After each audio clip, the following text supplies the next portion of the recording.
It's Warchief, and today I am going to talk about making your own loops, why you should make your own loops. And it's going to be a short video, and let's get right on to it. Anyways, this is a little thing I set up using loops, and let's say you're not feeling like making music, and you're like, ah, man, I don't really want to make a song or work on a track. Maybe you have this Eastern flute thingy you're messing with, or stringed instrument, and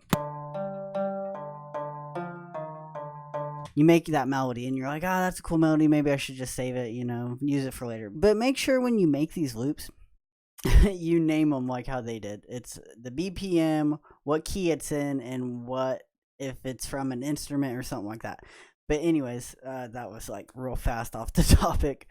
But anyways, back on topic. So say you made this, and then you go back to this Eastern riff, and you're starting to track, and you're like, oh, I made that like a couple weeks ago. I'll put this at the beginning, like for the intro.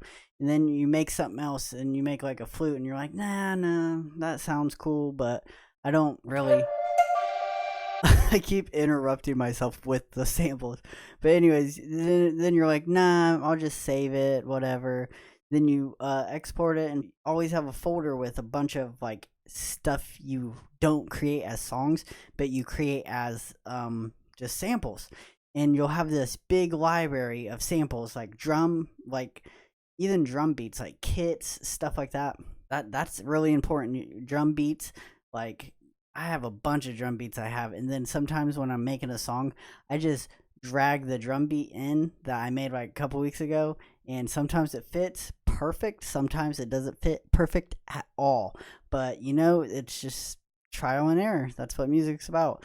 It's awesome though that you can do so much stuff with loops that you've made, or loops that you buy off at the store. Let's be realistic. Some of these people that sell loops on their store are things they made they don't care to give to anybody, because if they cared about them, they wouldn't give them to you, honestly.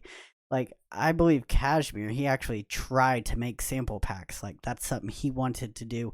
In Virtual Riot, he just makes crazy stuff all the time. I feel like his head runs crazy, and he just makes a bunch of stuff no matter what. But those guys, I feel like they just like giving stuff to people, but there's people out there that just make sample packs to give to people to make money off of, and that's cool too. You can make a living, like that's awesome. But I'm saying you could do it yourself. That's what I'm trying to get to. You could make your own loops and then later add them to your own songs, and that's what the point of this video is. You should start making your own loops. You should get a folder, start making stuff. Maybe you got like 20 minutes before you have to go to an appointment or something. Be like, oh, maybe I can make a melody real fast. Blah, blah, blah, blah, blah. Melody done. All right, put it in the folder. Bam. A minor, whatever, 150, disco. I don't know, something crazy. But do that, and those add up. Think about it. If you did that like every once in a while, like every week you did it like 3 times a week, and then worked on your tracks as you're doing this, in a year, you'd have a huge sample pack and a huge library to go back onto to pick things out of. This is going to help you tremendously. This has helped me tremendously. And I'm just letting you guys know about it. This is what you should do. If you don't feel like making music, you should be making loops and samples for yourself. And later in life, you'll be using them.